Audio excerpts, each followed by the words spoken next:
안녕하세요. 반갑습니다. 이성훈 안셀모라고 합니다.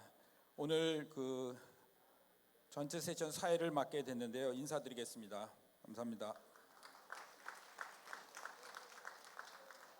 이번 행사는 부산시 그리고 코이카, 부산시 민주주의 운동 관계자 재단 그리고 국제 단체로서는 아시아 발전 연대 아다라고 하고요. 그다음 아시아 민주주의 네트워크 여러 단체들이 지금 함께 준비를 하고 있습니다. 그 중에서 저는 발전연대와 민주네트워크의 고문을 맡고 있습니다. 여러분 앞에서 부산 민주주의 역사하고 그다음에 지속 가능한 발전 목표, 그다음에 세계 시민 교육 이렇게까지 세 개의 영상을 보셨는데 과연 세계 시민 교육을 어떻게 하는 건지 각 나라에 사는지 궁금하지 않으세요? 그래서 저희가 외국에서 많은 분들이 오셨는데 그 중에서 세 나라를 선택을 해서 사례를 좀 보여드리려고 합니다. 그래서 나라마다 차이도 있고 강조점이 좀 있는데 저희 세 나라는 여러분 프로그램에 보시면 알겠지만은 이웃 나라 일본하고 그다음에 인도네시아하고 한국 이렇게 세 나라를 듣기로 했습니다. 특히 일본 같은 경우는 저희보다 세계 시민 교육 그리고 세계 시민 교육이라고 하지만은 나라마다 이름이 좀 강조점이 좀 다릅니다. 그러니까 지속 가능 발전 교육이라고 하기도 하고요. 국내에서는 또 민주 시민 교육이라고 얘기하기도 하고. 그래서 세계 시민 교육이란 말은 that can create jobs and boost. Did I make any mistake? 오케이. 그래서 나라마다 이 차이점을 보면서 유엔에서는 이제 세계 시민 교육이란 말을 이제 보편적으로 많이 쓰이는데 같이 우리가 이 세계 시민 교육이 단순하게 학교 내에서만 하는 것들이 아니라 앞에서 얘기했던 민주주의, 그다음에 기후 위기, 그리고 불평등, 그다음에 분쟁, 다양한 지구적 문제들을 우리 맞이해서 우리가 어떻게 세계 시민을 통해서 이 문제들을 잘 해결할 수 있을지에 대해서 한번 이야기를 들어보도록 하겠습니다. 자, 한 분 한 분씩 저희가 모시고요. 그다음 발표가 끝난 다음에 잠깐 질의응답 시간을 갖도록 하겠습니다. 그때 세 분을 다 모시는 걸로 하고요. 제일 먼저 일본에서 에노 나카무라 사무총장님, 일본의 지속가능 발전 교육 센터 사무총장님 모시도록 하겠습니다. 뜨거운 박수로 맞이해주시기 바랍니다. 네.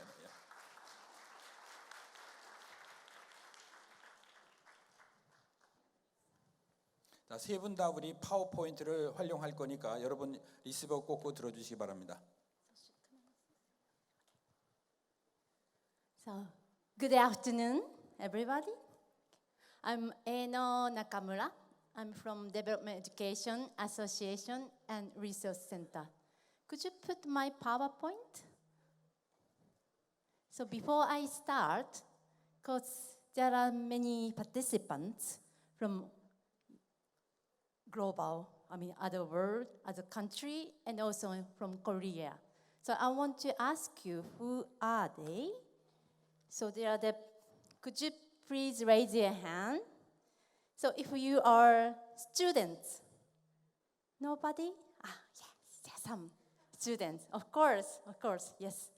Are they, if you are teachers, yes, from primary, secondary, high school, and university teachers, yes, thank you. So you are from NGOs and NGOs, non-governmental organization. Yes, thank you. So it's in more front. And if you are working in international cooperation, international KOICA or like international NGOs too, okay. And if you are working at government, local government, okay, so there are many people don't really raise your hand, but maybe something else. Okay. And please raise your hand who you are activists for the democracy. Yes? Not many in back. Okay, thank you so much. I think we are and we can be activists for the democracy.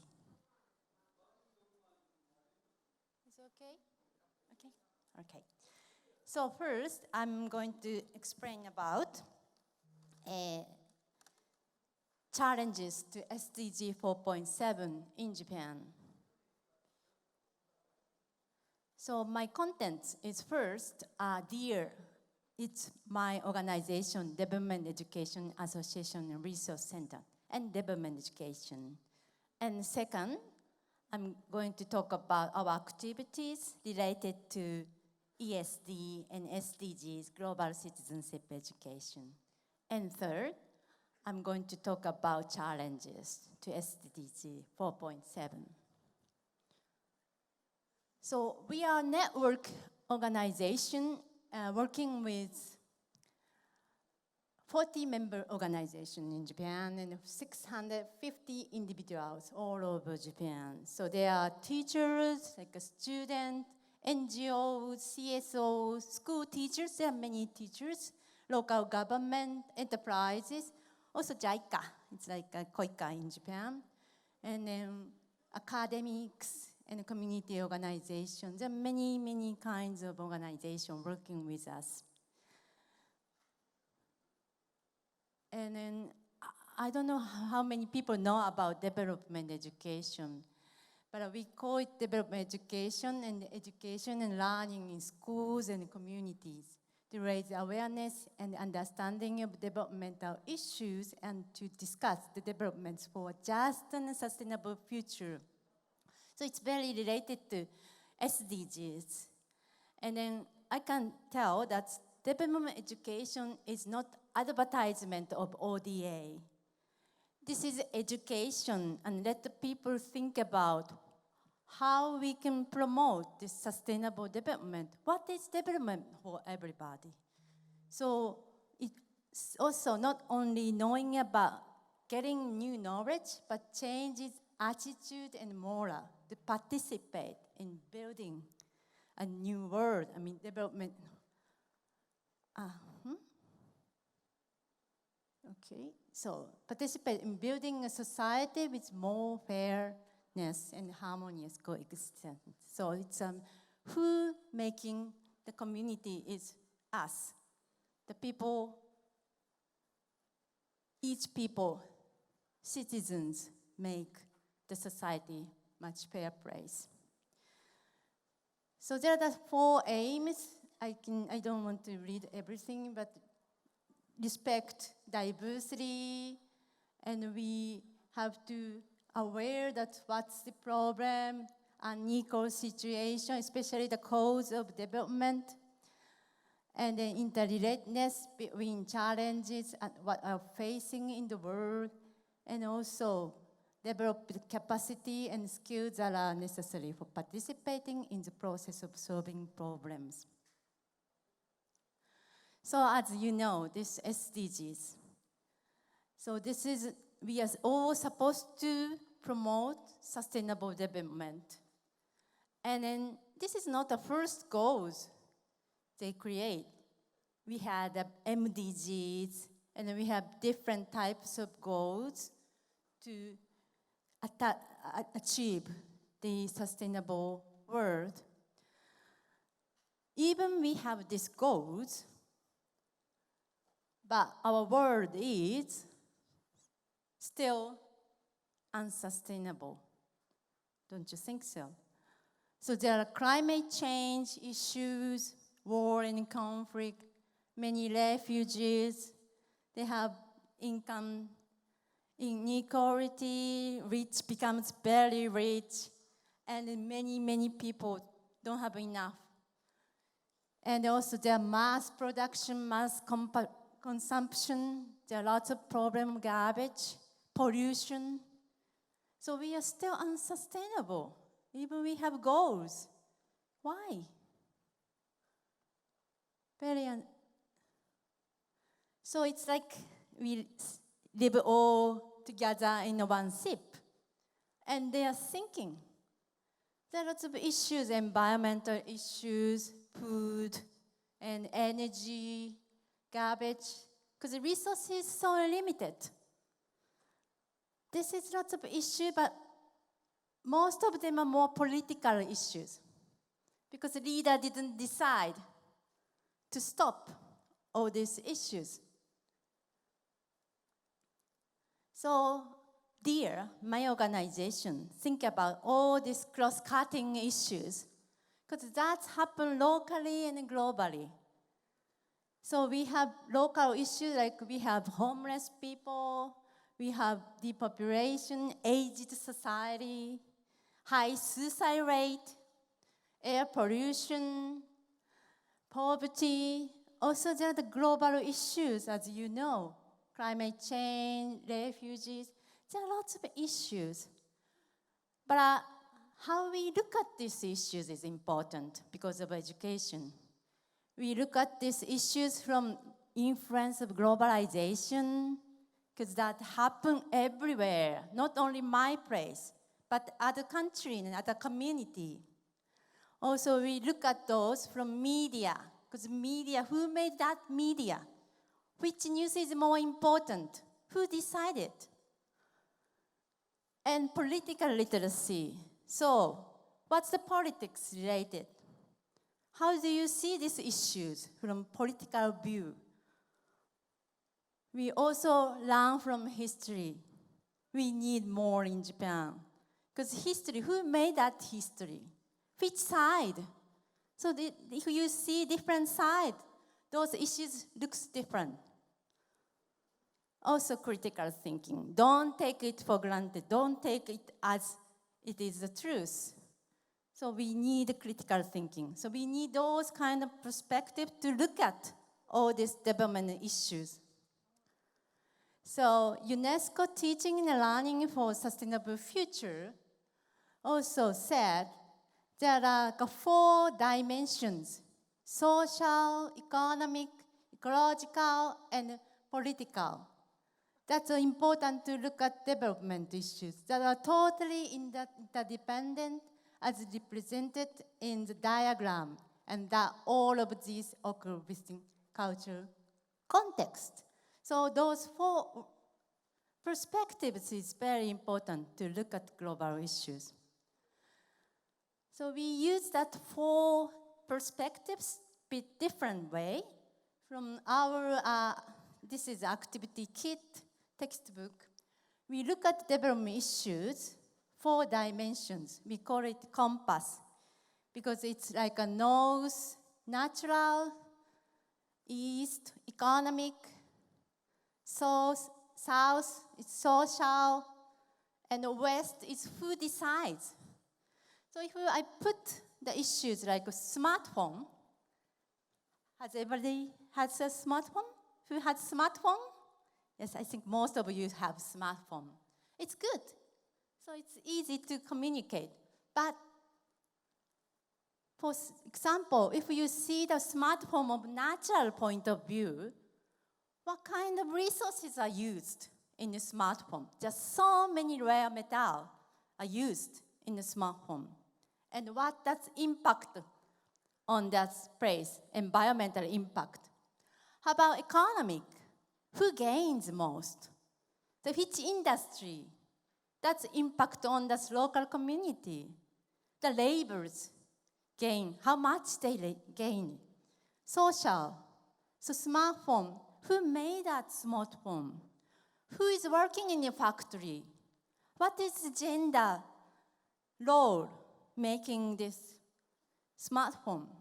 Who decides the rule or regulation of a smartphone? So we look at this from perspective, then you can see the smartphone differently. So this is a way we look at the development issues. What is sustainable development? Sustainable for what? What should be sustainable? Our lifestyle should be sustainable? What is economic activity should be sustainable? Or like Earth, where our global resources should be sustainable. Better development for whom? For whom? Whose voice should be heard? Who are systematically marginalized? Who is left behind? Who has power and why? What are the deep structural causes of unsustainable development? There must be causes. And what we can do. So there are so many questions about development. And that we use for teaching and learning. So we produce a lot of textbook and then also deliver the newsletter. That's you can download it freely in English. If you want to have this information, please make photos. And we also, our textbook is also translated in Korean. I think some of you know. So I brought some, yeah. And then those are used in many places, thinking about development issues and what we can do. So there are several kinds of textbooks, and then kids can, and also adults learn of the participatory method. Let them think about, questioning about, and discussion and communication. So they create their own solution. Also, we send the staff to the workshop and schools and community and training teachers. And also, advocacy, we recently put ESD and SDGs in the national curriculum from 2020. And then give suggestions for the direction of post-gap in the UC roundtable. And also SDG action plan. I think this is old PowerPoint, I think. I put it in a revised one, but this is old, sorry. So we also work with Janik, and then like a suggestion by a C20 conference. Okay, so here's challenges to SDG 4.7 in Japan. So ESD, Education for Sustainable Development, UN, is saying that transformative education. So ESD is reorienting societies towards sustainable development. But the government of Japan said ESD is a tool to achieve sustainable economic growth. So it's very different what they said. So sustainable economic, they only look at the economic part, not like a social, natural, and food science. They only look at economic part. So we need more global citizens, not a global human resources to promote economic growth. And ESD policy formulation should be more transparent and democratic. That means SDG 16. So we need to open dialogue, and the citizens' voice should be heard in the process of policy making. Also, another challenge is, so who is left behind means many children and youth are left behind in basic and quality education in Japan, even in Japan. So there are lots of children and youth with foreign roots who's not going to school. Just recently, Japanese government reported 1 in 6 foreign students don't go to school now because it's not compulsory for foreign student.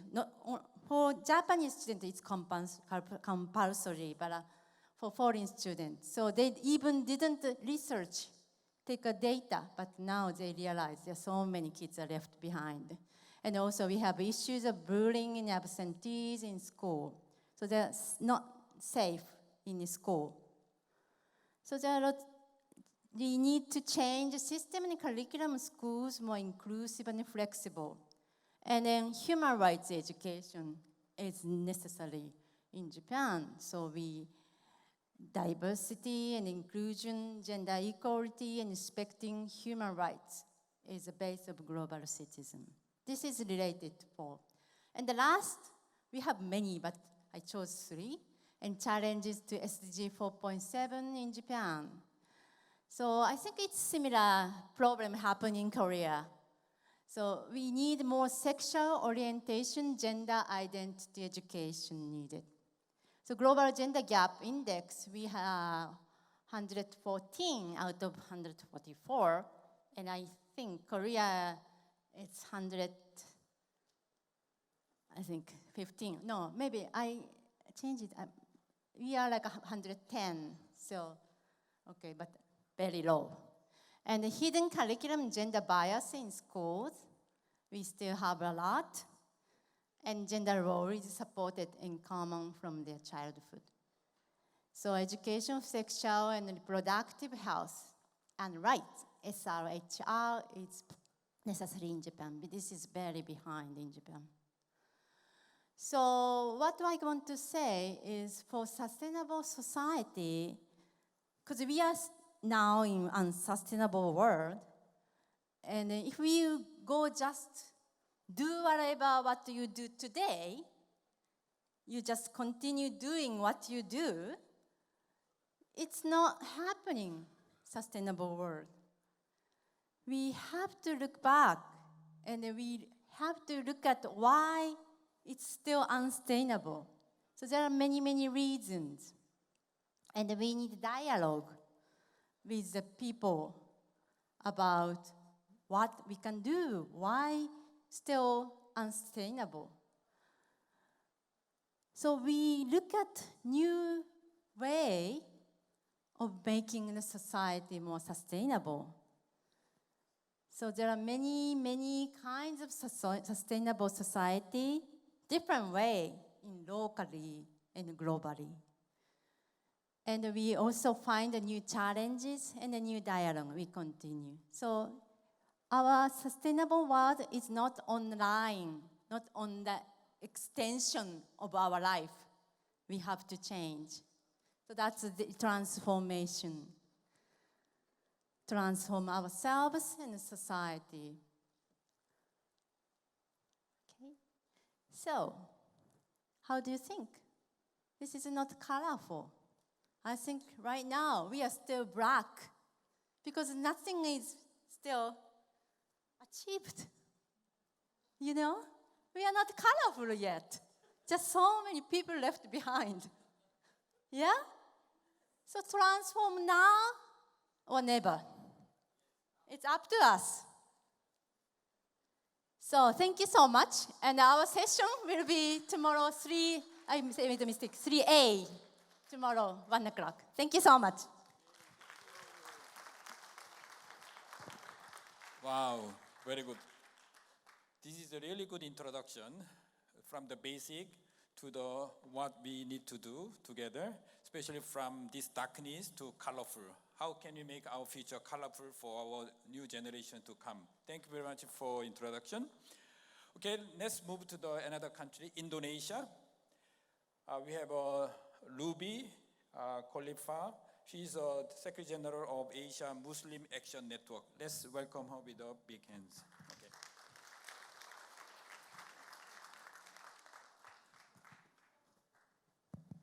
Hello, everyone. Can you see me from the back? So I hope even you don't see me, at least you can hear my voice. I'm very enlightened to, okay, yes, of course. I'm very enlightened to be here to share one of the good practice from implementing the SDGs, though I know that not all, even civil society using framework of SDGs or the language of SDGs, we know that many people actually doing it. We know that many people is starting to actually doing intervention in very different levels. And thank you for Eno to start with a very comprehensive introduction, so I think I don't need to repeat again. My job is, I would like to share with you one of the little contribution on the work, the area of very sensitive issue, and I think many people avoiding working with this area, is working with the religious leaders. How many of you working with the religious leaders in the room? So thank you. We are in the, critical area that I think this group is very strategic to be engaged and when we talk about anything. So today, since our organization have been working on women, peace, and security since 2007, we work from grassroots level in transforming conflict-affected area in Indonesia, as well as actually working with the government in drafting national action plan on the UN Resolution 1325 and doing implementation in 15 provinces in Indonesia to ensure that the women participation is recognized, as well as the prevention on conflict is actually started to build in the provinces specifically who experience a conflict before or even prone to conflict. So I think my presentation will highlight how we do transformation and hopefully it can contribute to what you call Education 4.7 as well as on the achieving goal 16. So I am very optimistic that if each of us can make a colorful of our SDGs. Next. Oh, I think I have some, do we have clicker here? Yes.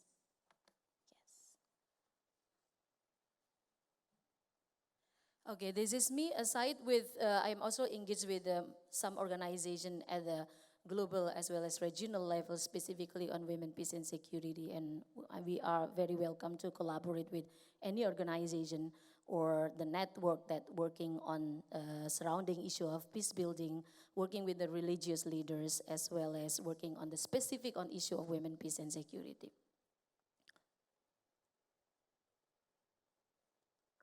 What happened?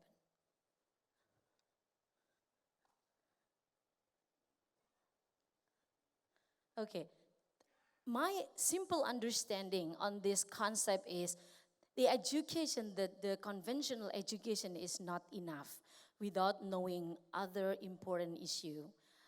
Our students or even the public need to know about issue of human rights, climate change, and other important issue. I think the simple way to understand that, meaning that if our school is keeping teaching traditional subject, it will not be able to equip the students to actually to challenge the world, because the world, as actually Eno described very well, there is a lot of things happening, but one thing that I would like to share with you is we are facing, not yet.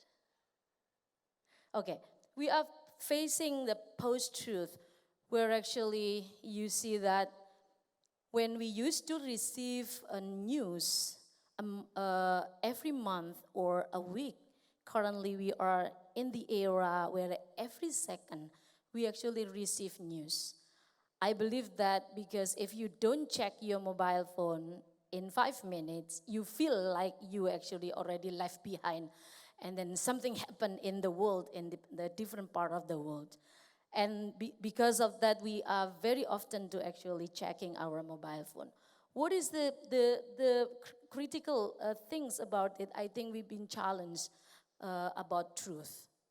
The truth has been shifted, the people having voices, and it's delivered in very high frequent, and some people believe that it is truth. So we actually facing that the sources of truth, like the newspaper, for example, traditional newspaper, or the book, or the others source of information may no longer as a truth. So I think some of you who are teachers or the lecturer, you've been facing difficulty how to convince the students or to actually read the book instead of reading a very instant, article from the Google, or even very instant article just sending from WhatsApp group. So with that, actually, one of the big player currently, I think we need to pay attention is media. The social media playing very important role. Therefore, every day we may actually dealing with disinformation, misinformation, or fake news all the time. I don't know how many government that's actually been successful even to tackle relating with this issue without violating freedom of expression. And how many actually regulation is seriously tackling a situation on our social media. So that is our homework. And how much we work with the religion, while on the other hand, that we receiving a lot of actually news from the side of religion, and our religion being abused and massively, specifically in Indonesia context, that being used by political interests. And then we are actually confusing who we can trust. We are in the situation that even maybe young generation also confusing about so many things happen in our social media. And we are in the situation where actually we challenge our education. With that kind of situation and in the social media, how close we are with the social media and the internet, and how we can change our education to be really transformative. How can actually, and how far we already changed our education. So I'm talking about the education that not only in the school, it's not only in the school, sorry.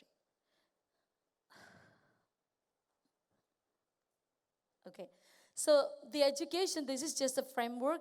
We do transformation from individual until cultural level. Because if you work with the transformation, I think the only way you do is not only just dealing with the individual, but also we need to change the relation among the people. I saw some program already done in the structural as well as at the cultural level. I think cultural level is become very difficult and need to have a long-term engagement, because it's really embedded in our life. The world is already changed our culture, and then we need to offer something new. I don't think so go back to our old culture will be the choice, but I think we need to invent the new culture that actually still holding our principle on the human right, as well as still holding the wisdom that we carry on from our parents. So this is the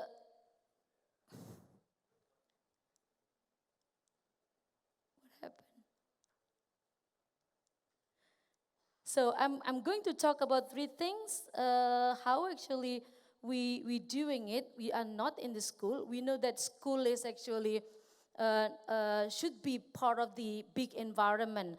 So we working with the parents, we working with the teachers, as well as we working with the religious leaders.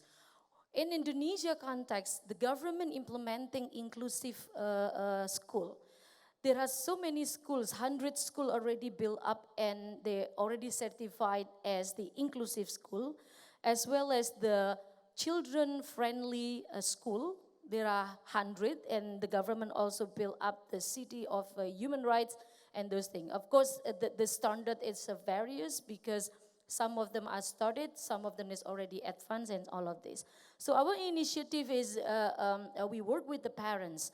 The way we work with the parents, not through the school, but we jumping to the community and actually creating space for interfaith mothers to learn each other. What is the big challenge in Indonesia, as we are actually Muslim majority country, is actually working closely with the minorities.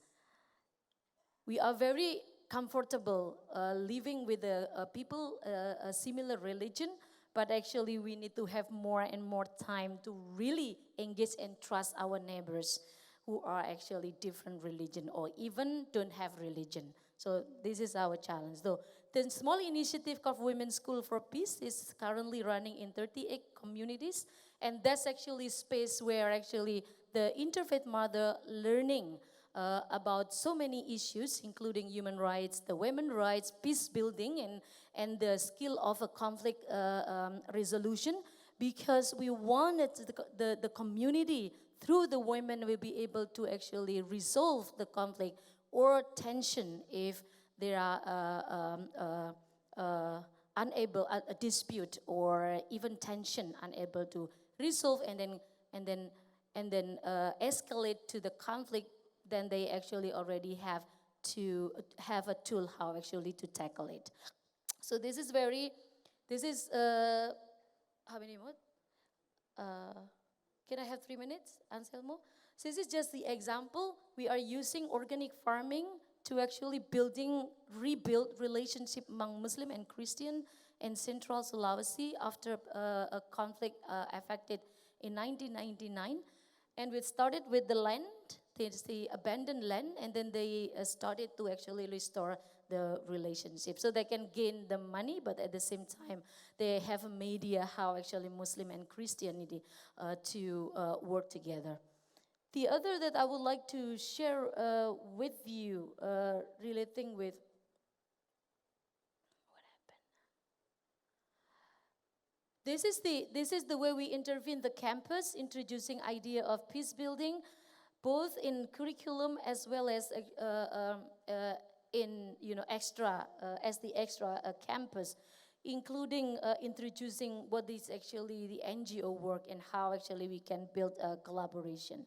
Other than actually mainstream in Indonesia in the last 5 years, we've been challenged by extremism, and then people feel that go back to Pancasila is the 5 principle of the state.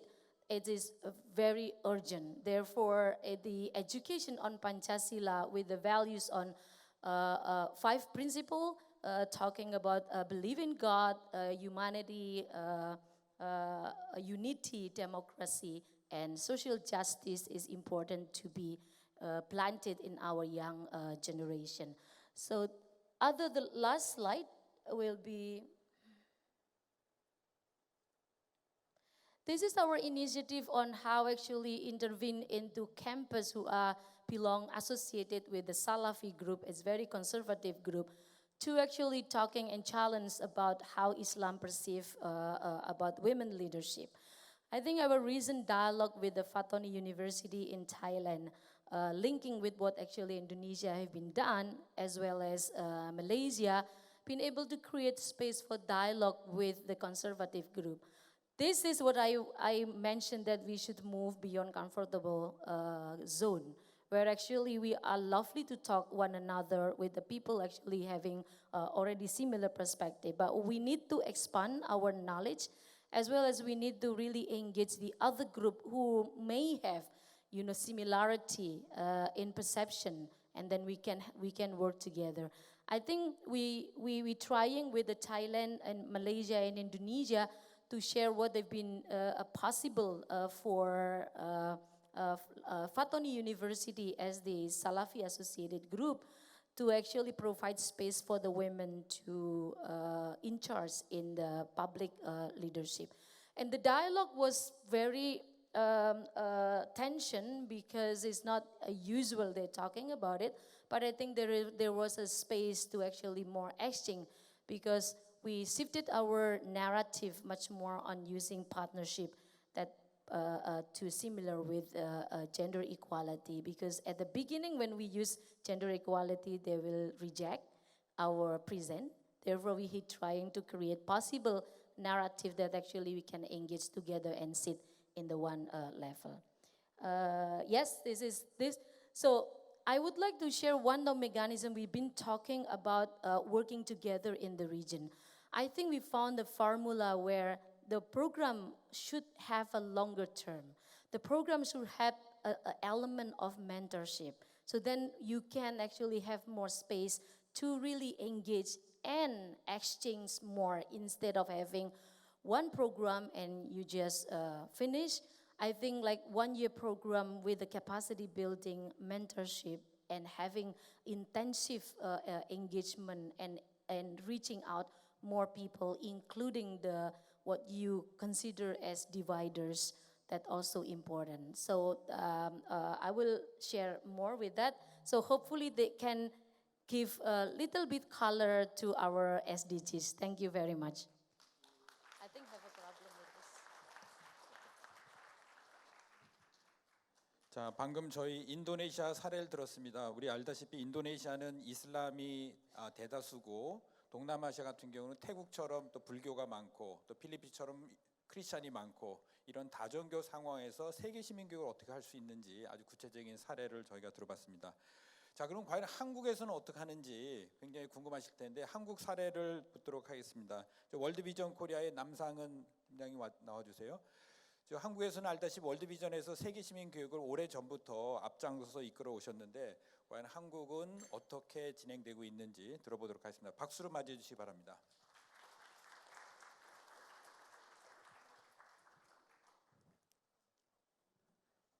Okay, Okay, good evening, ladies and gentlemen. My name is Sang-eun Nam. I'm the Advocacy Director of World Vision Korea. Today, I would like to share with you the global citizenship education of World Vision Korea, linking with the SDGs. So the points that I would like to share with you is a brief introduction of our organization and the framework of World Vision Korea's global citizenship education and how this links with SDGs. And lastly, would like to share the lessons learned and challenges we are facing throughout the 10 years of our experience. World Vision is a Christian humanitarian development and advocacy organization dedicated to working with children, families, and their communities worldwide to reach their full potential. So our focus areas are expressed in 3 C's: child focus and community-based and a Christian. So these are our integrated focus areas of our ministry. And we have 3 pillars of our ministry, which includes transformational development, relief and humanitarian assistance, and advocacy and promotion of justice. So World Vision is founded in Korea during the Korean War, and we have 70 years of history, so we're going to have a 70-year anniversary next year, and working in 91 countries with 120 million children around the world. So first, to share the global citizenship education of World Vision Korea, the global citizenship education comes from one of the 3 pillars of our ministry. It's advocacy. So the definition of advocacy of World Vision is a project program or a programmatic approach which seeks to address the structural and systematic causes of poverty and injustice by changing policies, systems, practices, and attitudes that perpetuate inequality and deny justice and human rights. So to be successful in advocacy, we must work at 2 complementary levels: citizen empowerment and policy influence. So as you see in this framework above, citizen empowerment includes the elements that includes citizens' awareness raising and public mobilizations. So through this process, we aim to influence policy and the decision makers to hold accountable in implementing SDGs. The definition of the global citizenship education of World Vision Korea, it's very similar to DEAR and other agencies that implement such education. We aim to empower citizens to build knowledge, values, and skills to take action in building and securing a more just, peaceful, and sustainable world, where every child lives a life in all its fullness. Since World Vision is a child-focused organization, we aim to build a sustainable world for children. So global citizen is someone who knows the issues of the world, understands the causes and effect of the issues, finds alternatives through critical thinking, takes action to solve problems individually and also in partnership with others to build and secure more just, peaceful, and sustainable society at local to global level. So this is the framework of our global citizenship education. The 4 main elements include knowledge and understandings, values and attitudes, skills, and act and participate. So actually, World Vision is not an education organization, as you know. We are a development and humanitarian advocacy organization. So we put together this framework with the education experts and school teachers. So I don't want to repeat the 4 elements of these global citizenship education because it was mentioned in the first presentations. But in terms of values and attitudes, we very much stress the values and attitudes within the global citizenship education. And the 4 keywords of our global citizenship education is empathy and respect, commitment and action, and learning to live together in partnership and solidarity. So first, before talking about SDGs and global citizenship, I would like to just briefly share what happened during the MDGs, the civil society. So like MDG is about the development agenda about poverty reduction and social development. And in 2005, well, many of you may remember this huge campaign, global campaign, but in 2005, the civil society and citizen-led campaign called Global Call Against Poverty launched a movement called Make Poverty History at 2005. And at that time, there was a summit, a G8 summit in Gleneagles, and 80 million, more than 80 million global citizens came together to call the global leaders to meet the global goals, MDGs.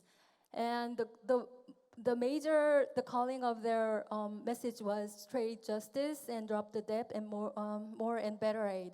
And this led the group of 8 world leaders to contribute to implementing the MDGs.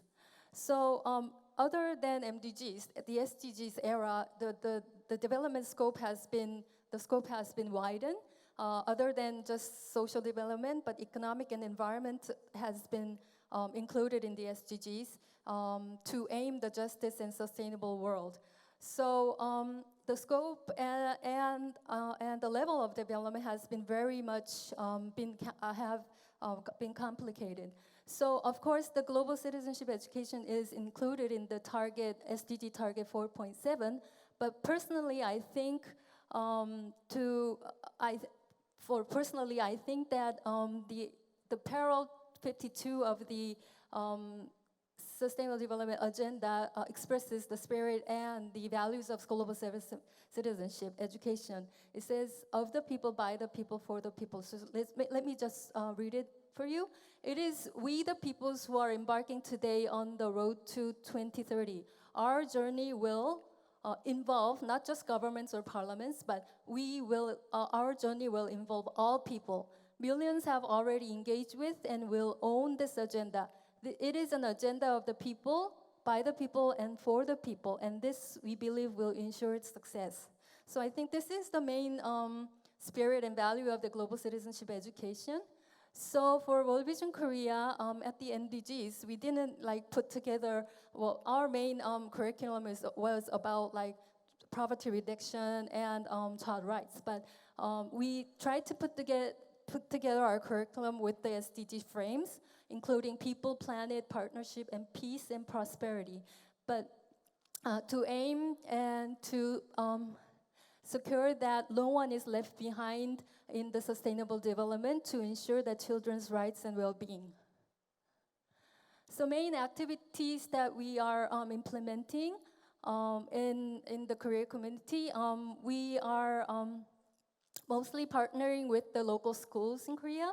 We started in 2007, and we started as training local education facilitators in 19 regions. And we sent the facilitators to the schools. So we are implementing outreach classes for schools, for students and parents.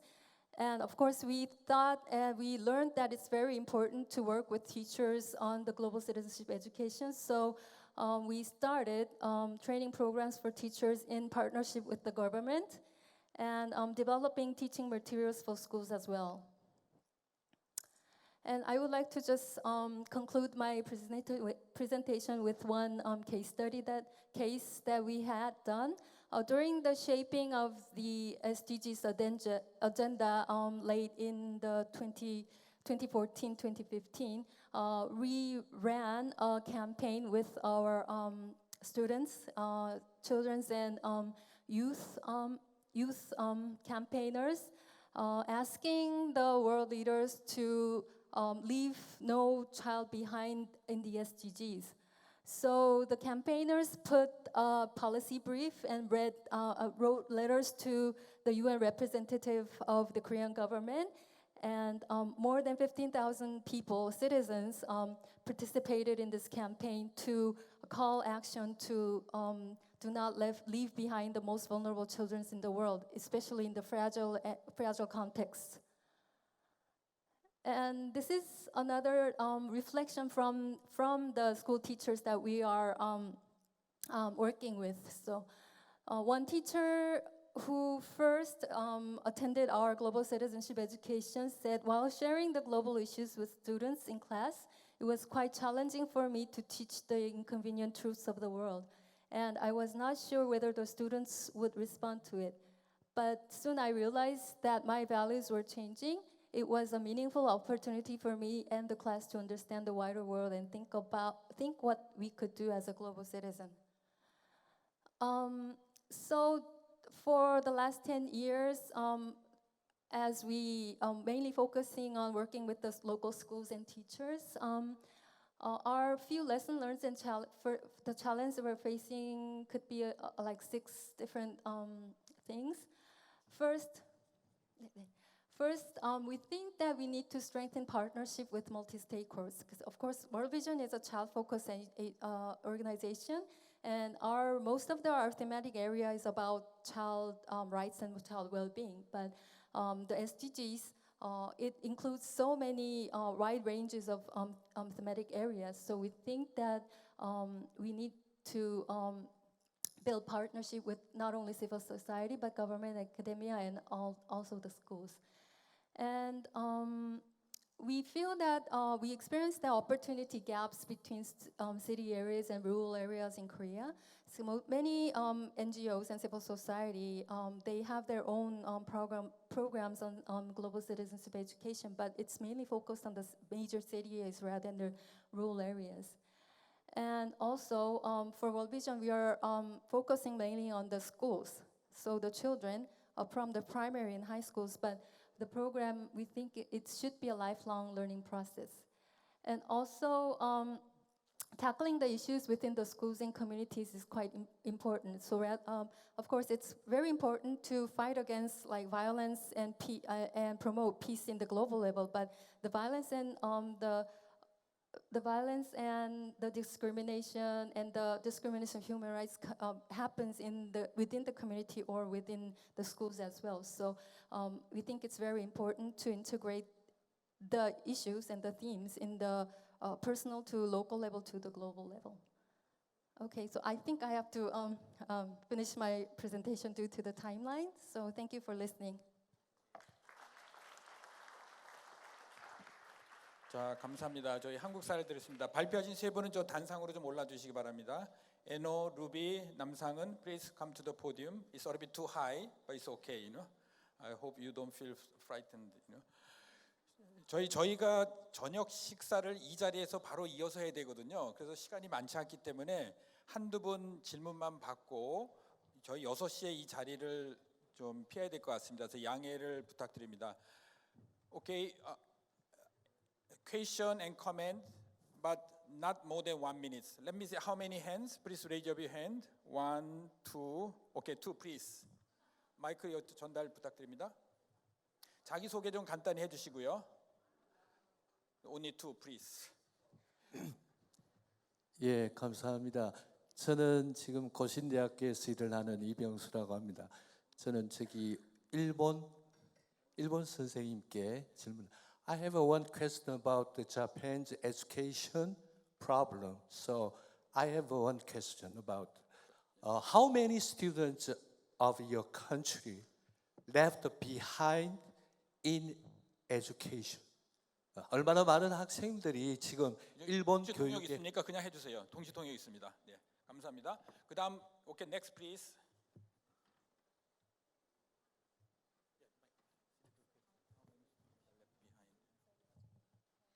Hi, my name is Desi. I'm from ASEAN Parliamentarian for Human Rights.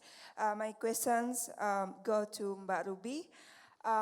Mbak Ruby, what have been the challenges of your organization engaging with conservative religious leaders? Is there any suggestion in terms of how to engage religious leaders who have been, the trigger of the worst human rights cases in Southeast Asia, for instance, the Buddhist monk in Myanmar, because we are planning to undertake sort of interfaith dialogue, but it's shaped in a way that it's policy dialogue with the religious leaders. Okay. Secondly, we know that although Pancasila is quite good principle to be promoted in Indonesia in the sense that it promotes diversity. But actually, if we look closely in the concept of Pancasila, it doesn't actually recognize atheism as part of belief. So do you think, is there any alternative value that we could promote to Indonesian societies? Because we know that when we promote freedom of religion or beliefs, it tends to be quite sensitive because it promotes freedom. Yeah. So the alternative way is to promote tolerance. But how do you see this? Thank you. Thank you. Last, we have one more. Last one, and then we give the floor to the speakers. Briefly. Here. Akmal.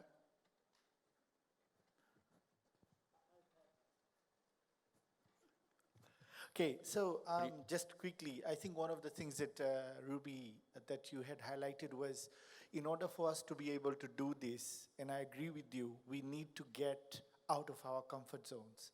In the Pacific, we have seen this, we've experienced this, and I couldn't agree anymore. Yep. But the thing is, in order to be able to do that, we need to be able to make way within communities without offending and being mindful.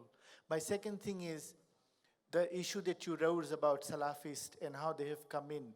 In the Fijian Muslim community, we have that same issue. And I think I'm more interested to come into your session to learn more. Thank you very much, and I took 42 seconds. Okay, thank you very much. Sorry, I cannot take any more questions, but you will be here tomorrow, right? Yes. You're all tomorrow. So they are all available this evening and also tomorrow, so you can discuss with them more detail. As you listen to three presentations, there are different focus. Of course, there are many common, although different names, ESD, Education for Sustainable Development, Global Citizenship Education. I see also some different focus, because NO stress very much political issues, that means the democracy, especially goal 16. And then Ruby stress very much culture, intercultural dialogue, interreligious dimension. And then World Vision, Namsangan stress very much advocacy action. It's not only knowledge, how to use knowledge for action, advocacy. So these are the three key points. But in spite of all these emphases, there is one common. Everybody was talking about transformation, not reform, transformation. So I want to add last question, since we have only one chance. What does it mean by transformation for you, your own context? So while you are responding to questions, please give your own personal shot. What is transformation for you? Okay? So I will give you only 1 minute each, and then the rest we can talk outside the corridor while they are making preparation. So who wants to start? Very briefly. Namsangun, you want to start? Yeah. Okay. Okay.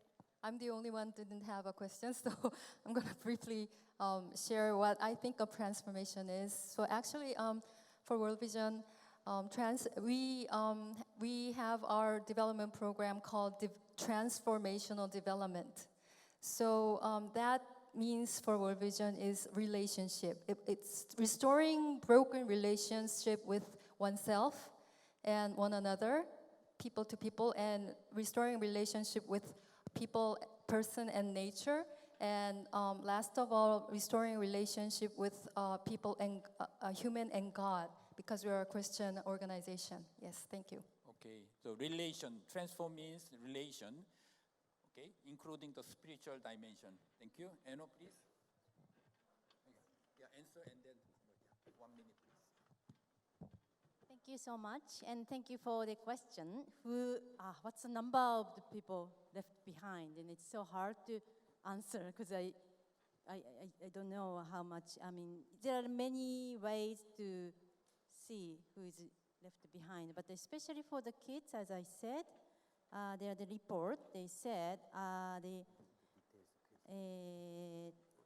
so the number of children in public primary and lower secondary school who need Japanese language training is 44,000 in 2016, but they are not, I mean, all of them are not taking those courses, maybe only one third can take it. So we still have many number of the kids who are left behind. And also we have big issues of bullying.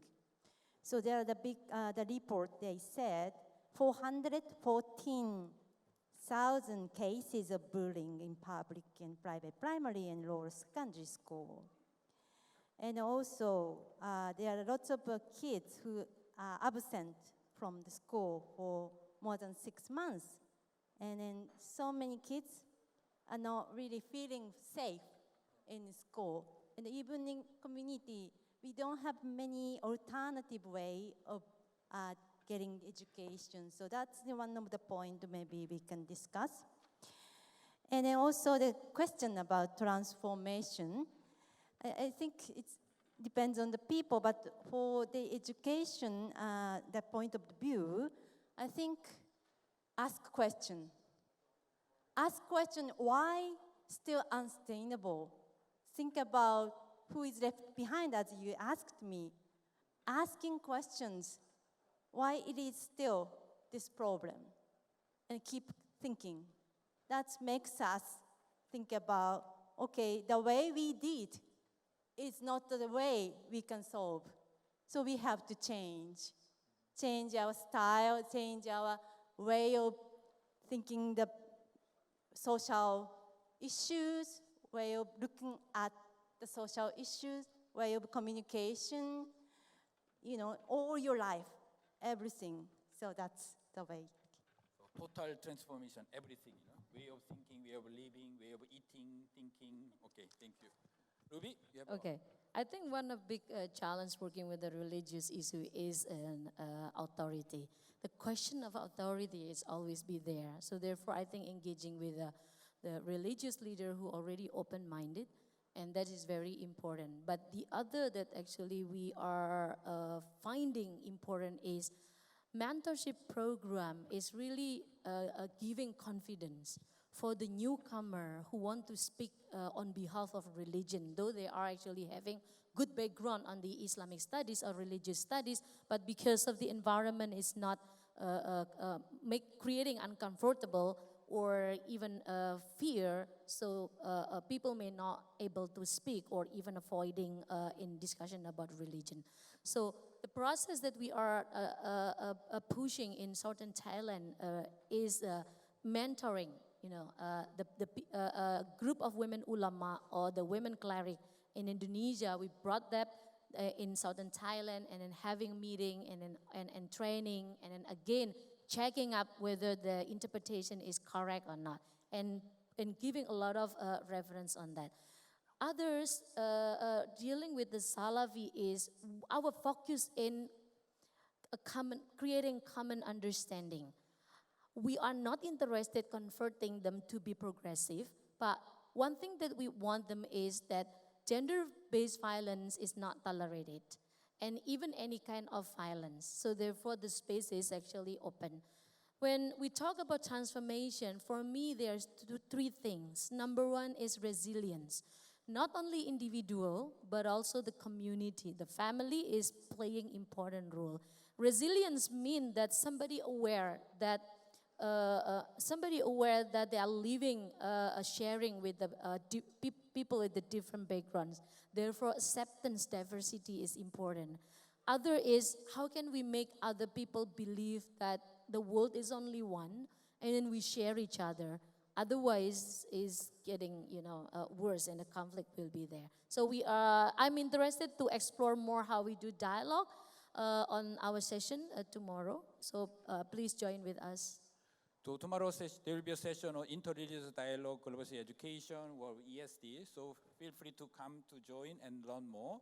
Sorry, there is a conflict of interest. We want to learn more, but at the same time, we have right to food, So I think this time I want to give a priority to right to food, okay? So now this is the end of the opening session. So let's give a big hands to three presenters.